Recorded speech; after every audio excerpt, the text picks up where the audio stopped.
تو اس حد تک تو حیوانی اور انسانی زندگی یکساں ہے۔ انسانی زندگی کیا ہے؟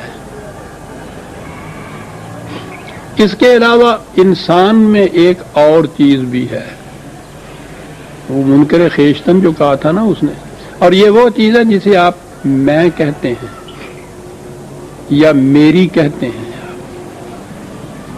جب آپ کہتے ہیں کہ یہ میں نے ہی یہ کہا تھا، کیا مراد ہوتی ہے اس کی؟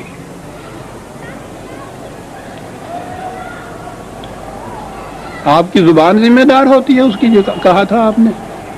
لفظ تو زبان سے ادا ہوئے تھے نا۔ یہ کون ہے جو کہتا ہے کہ میں ہوں اس کا ذمہ دار؟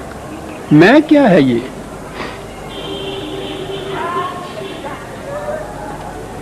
اور پھر میرا اور میری تو چلا جاتا ہے سر، میرا مال، میری جان، میرا باپ، میرے بیٹے، میری بیوی، میرا گھر، میرا مکان، میرا یہ میں کون ہے جس کا یہ سب کچھ؟ حتیٰ کہ میری جان بھی کسی میں کی ہے۔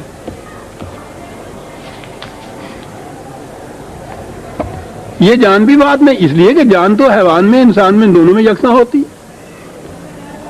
اس کی موت بھی اسی مشینری کے رکنے سے ہوتی ہے، اس کی موت بھی ہوتی ہے۔ یہ کس کی ہے جان؟ حیوان یہ بات نہیں کہتا، نہ کہہ سکتا۔ انسان کہتا ہے نا کہ میری جان بھی چلی جائے تو میں پھر بھی یہ نہیں کروں، میری جان، یعنی جان کچھ اور ہے اور یہ میں اور ہے جس کی یہ ہے۔ بس یہ وہ میں ہے عزیزان من، جو فرق ہے حیوان میں اور انسان میں۔ اسی لیے وہ کہتا ہے کہ سر دست اگر تو خدا کا انکار کر رہا ہے تو خیر، لیکن یہ میں کا انکار نہ کرنا۔ یہ میں سے کیا چیز پیدا ہوتی ہے جو قرآن نے بھی اتنی اہمیت دی ہے؟ ابھی میں آتا ہوں اس آیت پہ۔ بیل کو بھوک لگتی ہے، وہ باہر نکلتا ہے، جو کھیت سب سے پہلے سامنے آتا ہے اس میں چرنے لگ جاتا ہے، کوئی جرم نہیں۔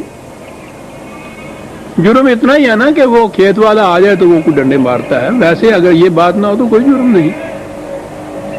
اس کی ضمیر میں بھی بیل کے کوئی خلش پیدا نہیں ہوتی، تو ضمیر تو ہوتی نہیں ہے۔ بیل کی زندگی کیا ہے؟ جہاں گھاس میں نے کھا لی ہے۔ یہ بات کہ اپنے ہی کھیت سے کھانا چاہیے مجھے، دوسرے کے کھیت سے نہیں کھانا چاہیے، یہ فرق ہے انسان اور حیوان میں،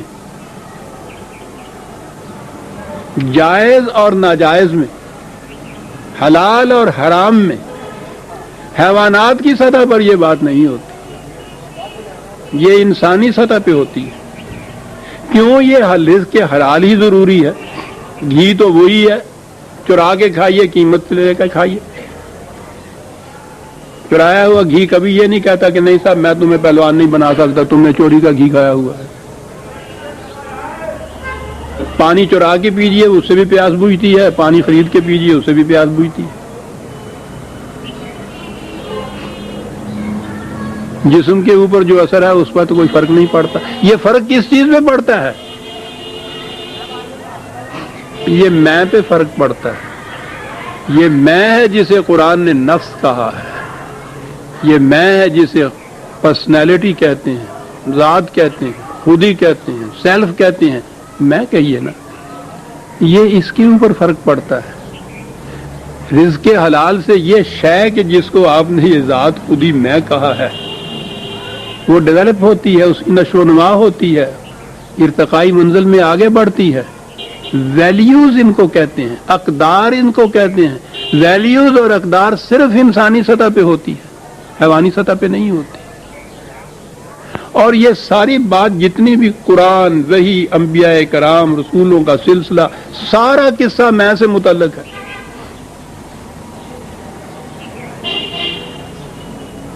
ان احکام و قوانین خداوندی سے یہ جو میں ہے یہ سنورتی ہے، نکھرتی ہے، بڑھتی ہے، نشو و نما ہوتی ہے۔ پھر ہوتا کیا ہے؟ پھر مرنے کے بعد یہ ارتقائی منزل، اگلی منزل میں جاتی ہے، اسے جنت کہتے ہیں۔ اور جو وہاں یہ نہیں ہوتی وہ جہنم ہوتی ہے۔ جنت اور جہنم اس جسم کی ہے نہیں، وہ تو یہیں تو دبا دیا جاتا ہے۔ یہ میں آگے چلتی ہے۔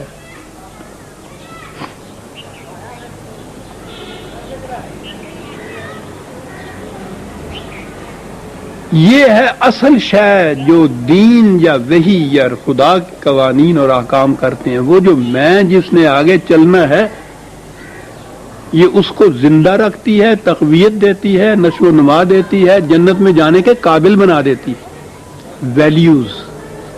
حیوانات میں ویلیوز نہیں ہوتی، بس یہ فرق آ گیا حیوانی زندگی اور انسانی زندگی میں.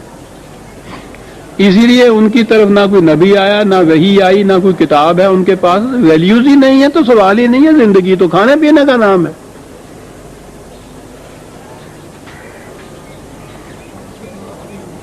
اب آئیے ادھر قرآن کی طرف، کیا کہا گیا ہے؟ والذین کفروا، کہتا ہے آؤ تم پوچھتے ہو سب مسلمان کسے کہتے ہیں، کافر کون ہوتا ہے، کفر کیا ہے اور اسلام کیا ہے. کہتا ہے آؤ تمہیں بتائیں کفر کیا ہے. کافر وہ ہے یتمتعون و یاکلون کما تاکل الانعام، جو زندگی صرف کھانے پینے سونے جاگنے کو سمجھتے ہیں حیوانوں کی طرح، جن کو کافر کہتے ہیں. لیجئے جناب،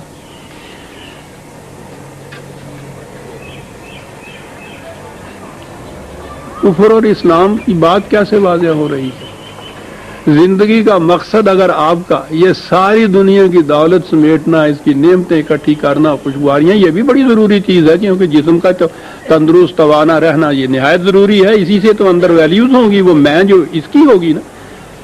لیکن اگر مقصود بالذات اتنا ہی ہے اور آپ میں ویلیوز کا کوئی فرق نہیں ہے، حرام اور حلال میں کوئی تمیز نہیں ہے، تو یہ حیوان کی سطح کی زندگی ہے، انسان کی زندگی نہیں. اور اس زندگی کو قرآن کفر کہتا ہے.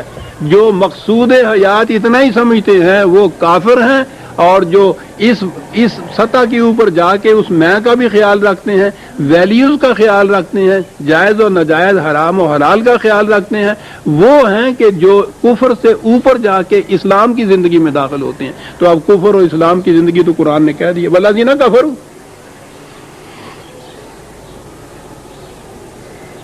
اجتماعی زندگی میں اس نے کہا تھا کہ من لم یحکم بما انزل اللہ فاولئک هم الکافرون، جو بھی خدا کے کتاب کے مطابق حکومت کام نہیں کرتے ان کو کافر کہا جاتا ہے.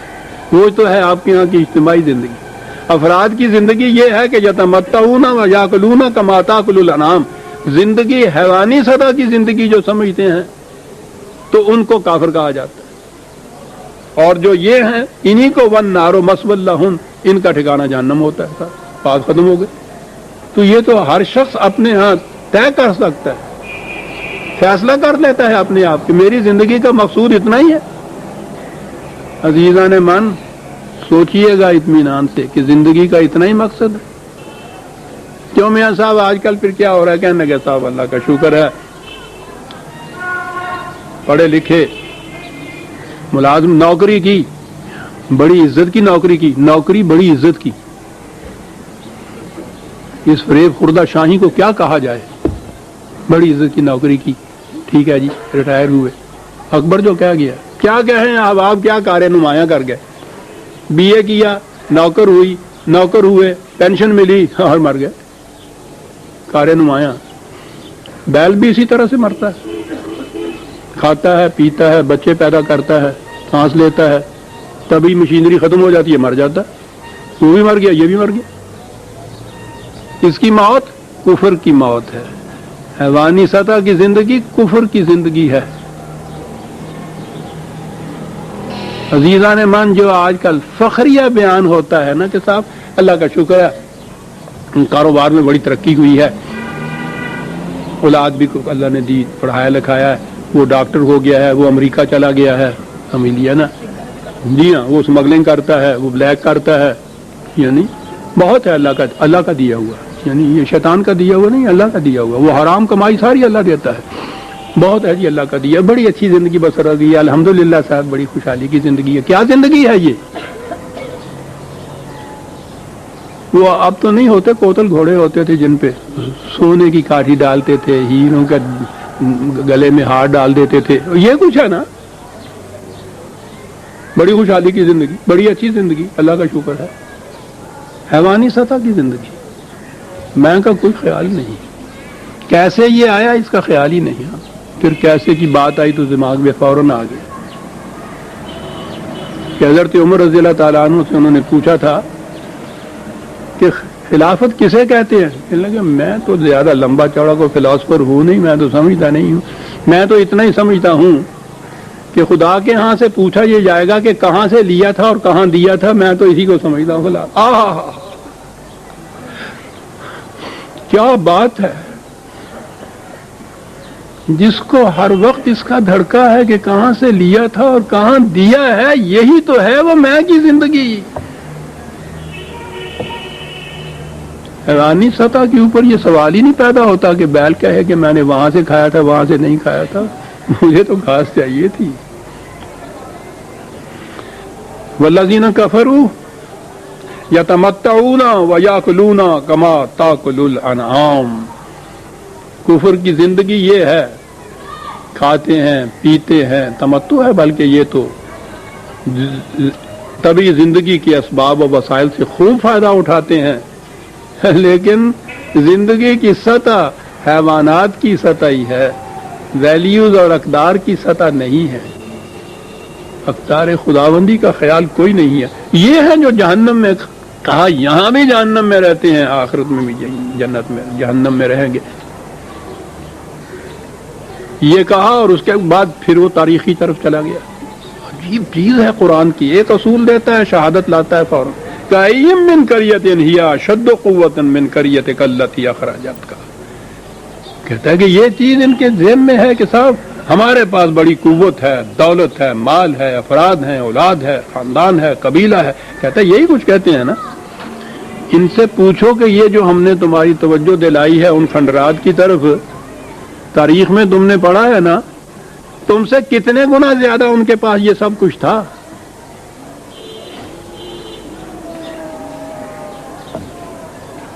کیوں تباہ ہو گئے؟ کرہوا ما انزل اللہ، کفروا یتمتعون کما یاکلون کما تاکل الانعام۔ یہ بات تھی ان کے ساتھ، یہ ہوا تھا اہلکناہم، ہمارے اٹل قانون نے تباہ کر کے رکھ دیا، برباد کر کے رکھ دیا، ذلیل اور خوار ہو گئے۔